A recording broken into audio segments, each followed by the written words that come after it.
ಇವಾಗ ಸೂರ್ಯನ ಬಿಂಬ ಇಲ್ಲಿಗೆ ನಮ್ಗೆ ಸಿಕ್ಕಿದೆ ಅಥವಾ ಶೇಕ್ ಮಾಡ್ಬೇಡ, ಅಡ್ಡ ಬರ್ಬೇಡ. ನೋಡಿ ಹೇಗೆ ಚಲಿಸ್ತಂತೆ ನೋಡಿ, ಅವನೆಲ್ಲ ಇಟ್ಟಿದ್ದಾನೆ, ಅವನಿಗೆ ಚೇಂಜ್ ಮಾಡ್ತಾ ಇಲ್ಲ. ಇದನ್ನೇ ಅಬ್ಸರ್ವ್ ಮಾಡ್ತಾ ಇರೋಣ. ನಮ್ಮ ಭೂಮಿನೂ ಚಲಿಸ್ತಾ ಇದೆ, ಸೂರ್ಯನೂ ಚಲಿಸ್ತಾ ಇದ್ದಾನೆ. ನೋಡಿ ಇದಿವಾಗ ಅವ್ನು ಏನು ಟಚ್ ಮಾಡ್ತಾ ಇಲ್ಲ, ನಮ್ಗೆ ಕಾಣ್ತಾ ಇದೆ ಅಲ್ವಾ? ಯೆಲ್ಲೋ ಕಲರ್ ಬಾಲ್ ಅಲ್ವಾ? ನೋಡಿ ಹೇಗೆ ಚಲಿಸ್ತಾ ಇದೆ, ಹೇಗೆ ಚಲಿಸ್ತಾ ಇದೆ. ಒಂದೇ ಕಡೆ ಇಟ್ಟಿದ್ದೀವಿ, ಎಷ್ಟು ವೇಗವಾಗಿ ಭೂಮಿ ತಿರುಗ್ತಾ ಇದೆ ಅಂತ ಅಲ್ವಾ? ಹಗಲು ರಾತ್ರಿ ಆಗ್ತಾನೆ ಇರುತ್ತೆ, ಸಮಯ ಓಡ್ತಾನೆ ಇರುತ್ತೆ. ಭೂಮಿ ಎಷ್ಟು ವೇಗವಾಗಿ ಚಲಿಸ್ತಾ ಇದೆ, ಭೂಮಿ ಅಷ್ಟೇ ಅಲ್ಲದೆ ಸೂರ್ಯನು ತನ್ನ ಚಲನೆಯನ್ನ ಮಾಡ್ತಾ ಇದೆ. ನೋಡಿ ಇವಾಗ ಎಲ್ಲಿ ಬಂತು, ಇನ್ನೊಂದು ಸ್ವಲ್ಪ ಹಾಗೆ ಬಿಟ್ರೆ ಅದು ಚಲಿಸ್ತಾ ಚಲಿಸ್ತಾ ಇಲ್ಲಿ ಬರುತ್ತೆ. ಎಷ್ಟು ವೇಗವಾಗಿ ಭೂಮಿ ಚಲಿಸ್ತಾ ಇದೆ ಅಂತ ನಮಗೆ ಇದ್ರಲ್ಲಿ ಗೊತ್ತಾಗುತ್ತೆ. ಇದನ್ನ ಸೂರ್ಯ ಬಿಂಬಗ್ರಾಹಿ ಅಂತ ಕರೀತೀವಿ ಅಥವಾ ಸೂರ್ಯ ದರ್ಶಕ.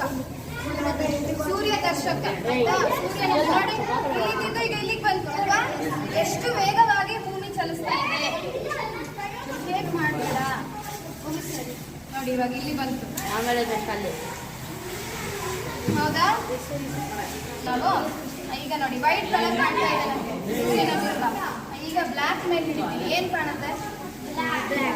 ವೈಟ್ ಏನ್ ಡಿಫ್ರೆನ್ಸ್ ಕಾಣುತ್ತೆ? ಇದರಲ್ಲಿ ಡಾರ್ಕ್ ವೈಟ್ ಕಾಣುತ್ತೆ, ಇದರಲ್ಲಿ ಲೈಟ್. ಯಾಕದು?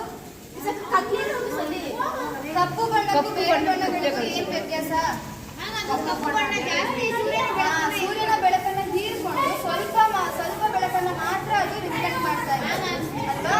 ಉಳಿದಿದ್ದು ಎಲ್ಲ ಇದು ಹೀರ್ಕೊಂಡ್ ಬಿಟ್ಟಿದೆ, ಅದಕ್ಕೆ ಇದು ಸ್ವಲ್ಪ ಲೈಟ್ ಆಗಿ ಕಾಣುತ್ತೆ. ಇದು ಪೂರ್ತಿ ಬೆಳಕನ್ನ ಏನ್ ಮಾಡುತ್ತೆ, ಅದು ಅವಾಗ ಇಲ್ಲಿ ಡಾರ್ಕ್ ವೈಟ್ ಕಾಣುತ್ತೆ, ಇಲ್ಲಿ ಲೈಟ್ ಆಗಿ ಕಾಣುತ್ತೆ. ಈಗ ನೋಡಿ ಅದು ಇಲ್ಲಿದ್ದು ಇಲ್ಲಿ ಬಂತು, ಈಗ ಇಲ್ಲಿಂದ ಇಲ್ಲಿಗೆ ಬಂತು. ಹೌದಾ?